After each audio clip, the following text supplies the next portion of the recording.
یہ عبادت ہے کیا؟ عبادت کے 5 اجزاء، بلکہ اجزاء کا لفظ میں نے غلط شمار کیا، استعمال کیا. 2 تو ہے لازمی اجزاء، لازمی، اور 3 اس کے ضمنی پہلو ہیں. تو 2 × 3 5. یہ 5 باتیں اگر یاد نہیں رہتی ہیں تو عبادت کا تصور آپ کا درست نہیں ہوگا.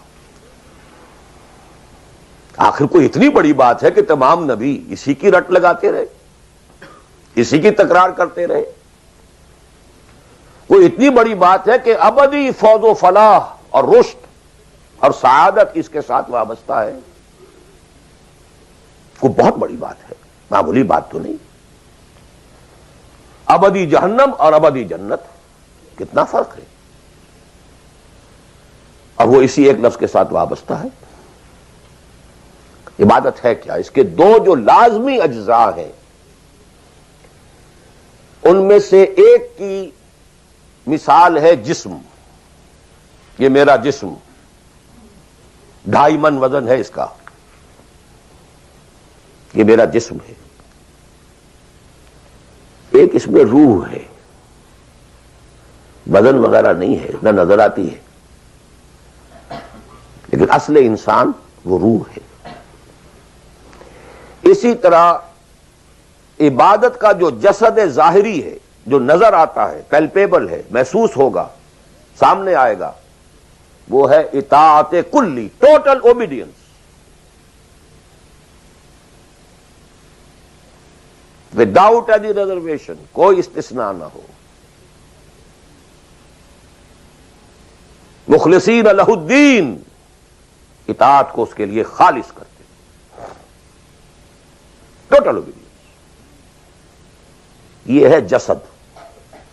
2.5 من جو ہے عبادت، وہ یہ ہے. اور اس کی روح کیا ہے؟ اللہ کی محبت. یہ اطاعت محبت جذبے سے سرشار ہوگا تب تو عبادت ہے، ورنہ اطاعت ہے صرف. اطاعت تو انسان حکمرانوں کی بھی کرنے پہ مجبور ہو جاتا ہے. ہم انگریزوں کی اطاعت کرتے تھے، آپ یہاں بہت سے ایسے قوانین کی اطاعت کرتے ہیں جو آپ کو پسند نہیں ہے، مجبوری ہے، آ گئے ہیں، رہ رہے ہیں، کیا کریں. لیکن جب آؤٹ آف لو، انٹینس لو، جب کسی کی ٹوٹل اوبیڈینس قبول کی جائے گی تو یہ عبادت ہے. یہ 2 ہے اجزاء لازم. اس کو بڑی خوبصورتی سے امام ابن تیمیہ اور حافظ ابن قیم انہوں نے بیان کیا ہے.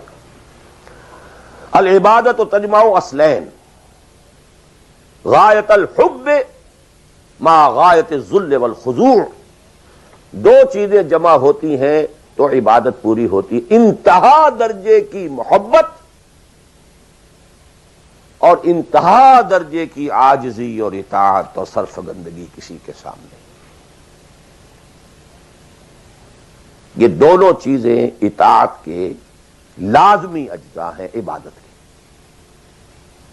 اور ان دونوں کے بارے میں ایک بات اور نوٹ کیجئے، ان دونوں کے اعتبار سے اللہ اور اس کا رسول بریکٹڈ ہیں، ساتھ جڑے ہوئے.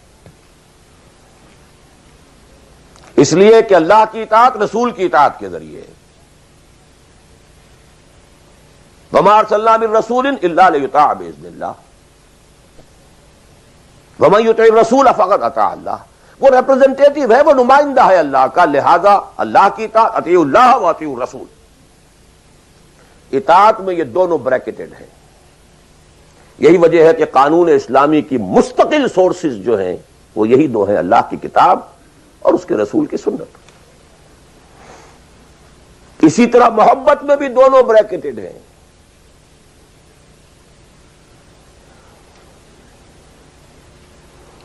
اللہ کی محبت، اس کے رسول کی محبت. والذین آمنوا اشد حبا للہ، شدید ترین، اشد. ایمان کا لازمی تقاضا یہ ہے کہ شدید ترین محبت آپ کے دل میں اللہ سے ہو. اور حضور نے فرمایا لا یؤمن احدکم حتی اکون احب الیہ من والدہ وولدہ والناس اجمعین. تم میں سے کوئی شخص مومن ہو ہی نہیں سکتا جب تک کہ میں اسے، اس کے باپ، اس کے بیٹے اور تمام انسانوں سے زیادہ محبوب نہ ہو جاؤں۔ اطاعت اور محبت میں دونوں بریکٹڈ ہیں، اللہ کی اطاعت، رسول کی اطاعت، اللہ کی محبت، رسول کی محبت۔ بلکہ ایک نقطہ اور نوٹ کر لیجئے، نظری طور پر بالا تر اطاعت اللہ کی ہے اور بالا تر محبت اللہ کی ہے، اور دوسرے درجے میں اطاعت رسول کی ہے اور دوسرے درجے میں محبت رسول کی ہے۔ عملاً ایک ہے نظری چیز، ایک ہے عملاً۔ عملاً اصلت اطاعت رسول کی ہے، اللہ کے اطاعت اس کے تابع ہے۔ کیوں؟ اللہ کا حکم بھی تو رسول نے دیا ہے، وہ بھی رسول کے منہ سے ہمیں اب تک پہنچا ہے۔ بمصطفیٰ برسا خویش را کے دی ہماؤس، اگر بہو نہ رسیدی تمام بولا بھی۔